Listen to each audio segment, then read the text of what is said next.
Halo semuanya, perkenalkan nama aku Putri Azara dari Prodi Akuntansi. Di sini aku akan mengulas video dari matkul statistik, deskriptif, dan inferensial yang berjudul pengaruh pengetahuan perpajakan, tarif pajak, dan sanksi perpajakan terhadap kepatuhan wajib pajak pada UMKM di Kota Medan tahun 2024. Selamat menyaksikan. Variabel independen, variabel yang mempengaruhi. Pertama, pengetahuan perpajakan. Ini tentang seberapa paham pemilik UMKM soal pajak. Misalnya, mereka tahu nggak sih cara lapor pajak, apa itu NPWP, atau kapan harus bayar pajak. Alasannya, ya kan logikanya kalau orang paham tentang pajak, mereka lebih mungkin untuk patuh. Kalau nggak ngerti sama sekali, mau patuh gimana? Bingung sendiri. Kedua, tarif pajak. Ini soal berapa persen pajak yang harus dibayar UMKM, mahal atau murah menurut mereka. Alasannya, kalau tarifnya terlalu tinggi, UMKM bisa mikir berat nih. Terus jadi males bayar atau malah menghindar. Tapi kalau tarifnya masuk akal, mereka lebih rela bayar. Ketiga, sanksi perpajakan.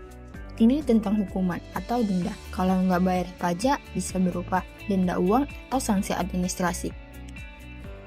Alasannya, orang takut kena denda.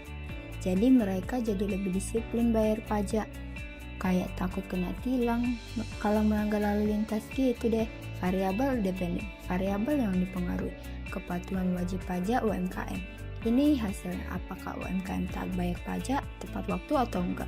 Alasannya, ini yang mau kita lihat, apakah ketiga faktor tadi, pengetahuan, tarif pajak, sanksi bikin UMKM jadi lebih patuh atau enggak? Simpelnya nih, pengetahuan bagus, tarif masuk akal, sanksi jelas, sehingga UMKM jadi patuh bayar pajak. Kalau salah satu lemah, ya kepatuhannya bisa turun. Contoh, misalnya ada 8.000 UMKM wajib pajak yang terdaftar di seluruh kantor pelayanan pajak Medan tahun ke-2024. Maka 8.000 pemilik UMKM itulah populasinya. Populasinya adalah seluruh pemilik atau pengusaha UMKM yang terdaftar sebagai wajib pajak di Kota Medan tahun 2024. Sampelnya adalah sebagian pemilik UMKM yang terpilih dari populasi untuk dijadikan responder penelitian. Jadi dari 8.000 populasi, sampelnya yang terpilih adalah 1.000 pemilik UMKM. Teknik yang dipilih adalah purposive sampling. Purposive sampling adalah teknik pengambilan sampel non probabilitas, di mana peneliti secara sengaja memilih partisipan berdasarkan karakteristik, kriteria, atau tujuan tertentu yang relevan dengan penelitian. Alasan pemilihan, yang pertama, kriteria yang dapat ditetapkan. UMKM yang sudah memiliki NPWP atau nomor pokok wajib pajak telah beroperasi minimal 1-2 tahun, memiliki omset sesuai kategori UMKM, berlokasi di Kota Medan, pemilik pengelola bersedia menjadi responden. Identifikasi skala pengukuran.